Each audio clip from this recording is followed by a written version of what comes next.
r/AskReddit by Reddit and chill. What terrifying confession has someone told you while drunk? I worked in a hospital and an alcoholic guy I knew from around my town came in. Of course he was very drunk, so he got to bed. He was homeless at this point. Just as he was starting to settle, he screamed. I slit his ducking throat. So I went up to him and asked him to settle, and he started telling me that he did it while in the army and could never forgive himself for it. Cried himself to sleep and died in the local park a few months later.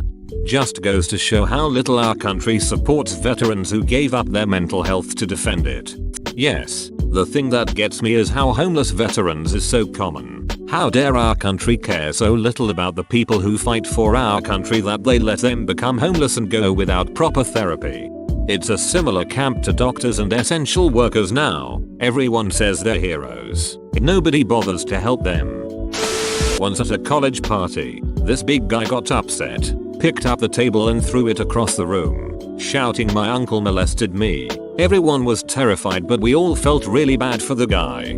Damn. Fingers crossed somebody that helped him into therapy. That statement will stop a party dead in its tracks. And honestly, for his sake, it's good that it did.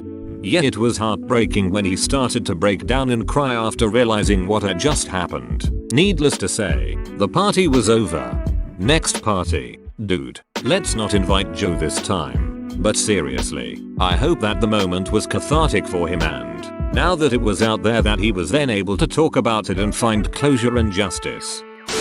If my ex was still in love with me, I wouldn't be married to you. Oh my god. I still think about it. I don't think I'll ever forget it. It keeps me up at night sometimes. Are you still married with them? I heard my mom tell her friend I was a mistake and the reason her and my dad divorced. That's why you don't eavesdrop. After my mom died, I was going through her email. We never had a good relationship, pretty much ever. Anyways, I went in her Gmail and just did a search for my name. Found a part where she told my aunt how she didn't like me and wishes I would just go away. It wasn't the least bit surprising. And I've said the same thing about her, but it still stung a bit. The thing we always fought about was her drinking. She was a chronic abusive alcoholic. As just a stranger, this made me hurt for you. I hope you have moved on and are not only okay but thriving. Alcoholics rarely give a shit about anyone but themselves. Everyone is just a barrier to drinking more.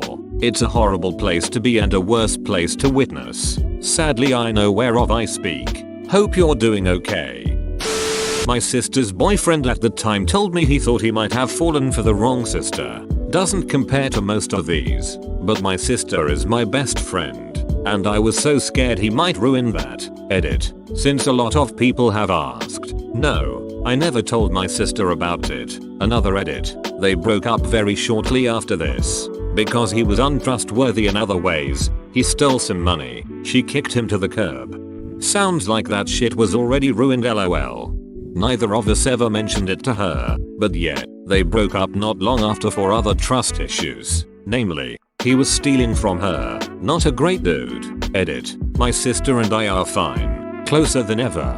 Feel for you. I had a similar situation, but with my cousin. We were super close with each other. Very much like sisters. Her boyfriend was around a lot and had always gotten along with him too. We had a really nice group dynamic. Then he tells me out of the blue that he wants to be with me instead and was only still dating my cousin so he could see me. Was such an awful moment. I brushed him off and didn't tell her about it. They broke up later because he was cheating with another girl. I'm glad they did because a terrible guy, and B, I honestly would have had no idea how to go about telling her. A coworker told me she went all angel of mercy and smothered her elderly, dementia-ridden grandmother while she was sleeping. The next Monday in the office was definitely a weird one after that particular happy hour confession. My granny always tells us to push her out onto a nice flow when she can't think for herself anymore, which is slightly disturbing but fine, until she semi-ironically talks about going into her friend's dementia home and machine gunning all the old people. Insane to think about a disease existing that affects pretty much only your generation and wipes out memories, personality, pride. Think she's using dark humor to deal? Almost certainly. She has done a lot of volunteering with cancer patients and has probably seen a lot of people die that she knew well. as well as get dementia. Luckily she still has people around her and we make sure she is doing alright. She has kids and grandkids as well, which helps I think. I have a friend whose grandmother married her late husband's friend. One day while drunk he confessed to killing her first husband. She packed up the kids and left. Did she report him? Did he kill the first husband to get her for himself? Or did he marry her out of guilt? I have questions. I think the second killed the first to get with his wife. I just asked my buddy if she ever went to the police. They assume that she did call the police. At a family gathering my grandma got tipsy and started to tell stories from her childhood. While she does this every time no matter tipsy or sober, guess it's just a normal grandma thing. This time it took a dark turn. She told us a story that is the reason she hates to go to the dentist and particularly hates the drilling part. She told us a story about when she was 6 years old. During WW2 my family lived in Hamburg, Germany, right next to the harbor. During a particular week in 1943 the city was continuously bombed and over 35,000 people died and more than 100,000 people were injured. The houses that were hit mostly burned down, creating a huge fire with such force that I sucked not only oxygen in, creating strong winds, but also people. The fire created such heat that people running out of their burning houses got stuck in the molten asphalt on the streets and burned to death. As it was all happening around her, that particular smell was present for over a week in her part of the city. Drilling in your tooth creates exactly that smell. My grandma had to stop the dentist as she recognized the smell immediately. This story shook us to the core as it came out of the blue. It still sends chills down my spine. For anybody who wants to read more about it, Operation Gomorrah, edit, r/World War II stories if anyone wants to share their grandparents story. My story can't compare with yours in significance, and it has nothing to do with drinking. But, my mother always hated driving over a particular bridge, one that had a metal mesh as the roadbed. The sound the tires make is very particular. We used to tease her about it for years. One day she had enough and told us why. When she was away in World War II, she went out to party with some sailors. One of them had a car with running boards, and one more sailor wanted to come along. One the other guys didn't like. They told him to ride on the running board and hang on. When they went over a bridge with a similar roadbed, they hit the gas, and the extra sailor fell off and was run over. She was still carrying the guilt 40 years later. I'm sorry that she had to live with that. Telling someone probably lifted a lot of weight off her chest. Accomplice guilt is a horrible thing. I may have made up that word, but you get the drift. Oof, that's a terrible thing to happen. I mentioned that smell to my dentist and said I can smell burning matches and he said it's sulfur. Can't imagine having it tied to a memory like that. Night before his wedding day. I'm still in love with C, but I'm still gonna marry F tomorrow because it's too late now. Let's wait until we have children and a house to duck up F's life. F up F's life. Won't do any good changing the letters cause we all know you're talking about Rachel and Emily. Edit. Wow, I had a brain fart. After a work party, the wife of a colleague and me ended up being the last two people standing. We were both fairly drunk when she started telling me about how she was raped by a priest when she was a kid. The church covered it all up and the bastard never faced any charges. Most awkward co-worker encounter ever later. Hey Sam, so did you run into that traffic on 94? The priest was 94 years old, emotional breakdown. And his name was Father Traffic. Went on a work do and my co-worker, a major stone-faced bland woman, got pretty drunk. Ended up telling me she discovered her dad's body when he hung himself. Needless to say, I realized why she was the way she was after that. I am that woman now. I used to be a super cute young vibrant lady, but now I am 32 and fat and dumpy. I don't take care of myself much. I held my dad as he died and then screamed and cried for what felt like hours. I feel like I am still screaming and haven't woken up yet. I want to die. Had a buddy tell me his friend drunkenly confessed to him that he had killed his stepdad and made it look like a suicide. His stepdad had been abusive towards him and his mom for years and it finally broke when he made it look like his stepfather had hung himself in their garage. I don't know who the friend was. I was never given a name or much else of the story.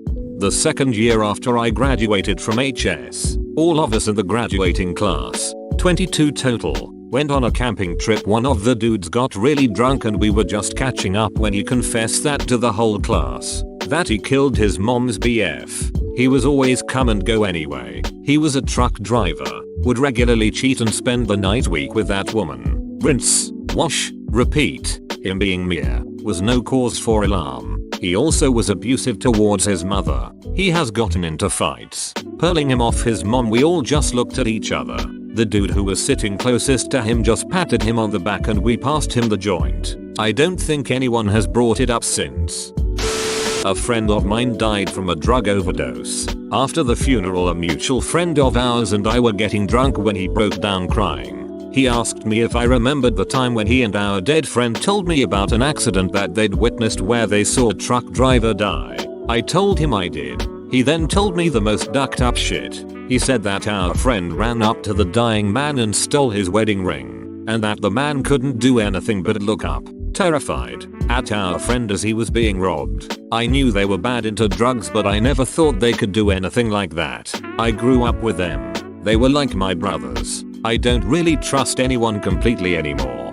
No drugs or alcohol involved, but I have somewhat of a similar story. A few years ago, my mom witnessed an accident. A lady was texting, blew through a red light, and T-boned a truck with an elderly man driving. My mom jumped out of her car and held onto him while waiting for an ambulance. The girl who hit him, early 20s, was freaking out and called her mom. The mom showed up first and kept telling my mom, just tell the cops he ran the red light. No one will know. And he died. My mom heard his last words. Sounds. Really? That she repeated for weeks. My mom cried for days. She met the family, and it was the man and his wife's anniversary, or something like that. We obviously told the cops the truth, but we don't know any of the follow-up.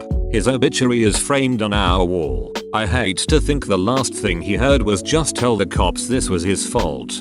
Whoa, that's heavy. I hope your mother is doing well. Of all the stories in this thread, this one bothered me more than the rest.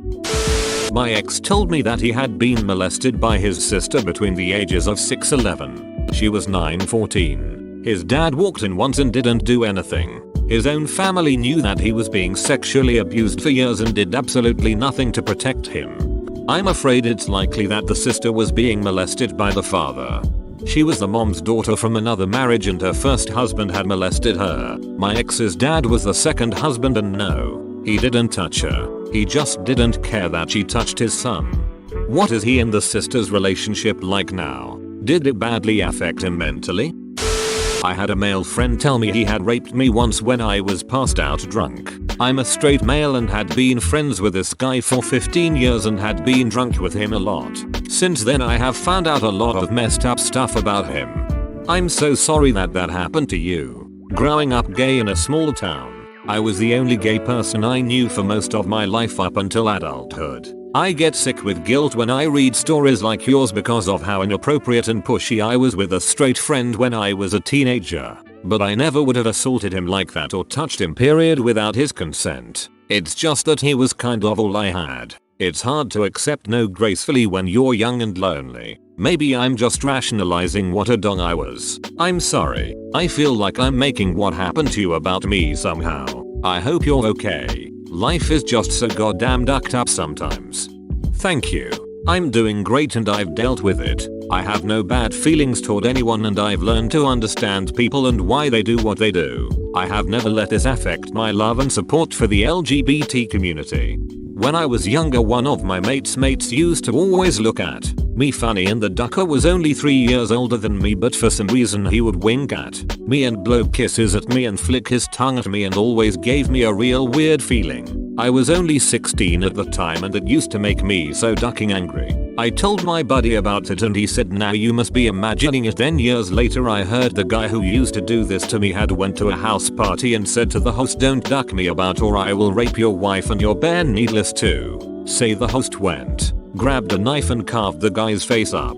You never know, with some people you can suspect, but you never know. The guy that used to make the faces I believe was trying it on with me even though I'm straight. One of my best friends since middle school opened up to me the day we had our last day of high school. We had been partying all day, got off at 10 AM, but most people left at around 3 PM to go get ready for the seniors dinner and after party and whatnot. My friend stayed behind with our class president. I told him I'd pick him up for the dinner and left. When I got back, both were falling down drunk and in tears. A few years earlier, our class priest had lost his father. I take my buddy back to his house so he can get change for the dinner, and on the way he tells me what happened. They had kept drinking when everyone left and eventually got to the topic of their dads. I had never met my friend's dad. He died and that was all I knew. I never knew how he died. It turns out my buddy's dad was a lawyer or something in the country he's from and was being extorted by a gang. When money started to run out, my buddy's dad sent the family to another country and told them he'd meet them there, that he had to finish some things up. A few weeks after moving they learned that he had been murdered by the gang. It completely ducked my friend up. We always used to drink heavily and whatever since we were in high school. For me it was just drinking. For my buddy it was numbing the pain. It was ducking shocking when he told me this, and really made me understand him a lot more. Why he acted how he acted. I had someone tell me that he molested his daughter when she was an infant because he was angry and thought that his girlfriend had cheated on him and that she wasn't his biological daughter. He went on to say DNA testing was done and it was determined that she was actually his daughter and that he felt very guilty about the whole thing. His daughter was 7-8 at the time he told me this. I literally spent a night tossing and turning thinking about it and finally decided I had to report him. So he felt guilty only when he learned that she was his daughter? He's a regular rapist, not an incestual rapist. That's a really odd reason to molest someone, let alone a child. He probably told himself that's why he did it, to make himself feel better or something. People are sick. I'm glad you reported it. Haha, I put a dare all in your beer. We're gonna party till the sun comes up, bro. Spiking people's drinks is so scummy. Is there any more to this story?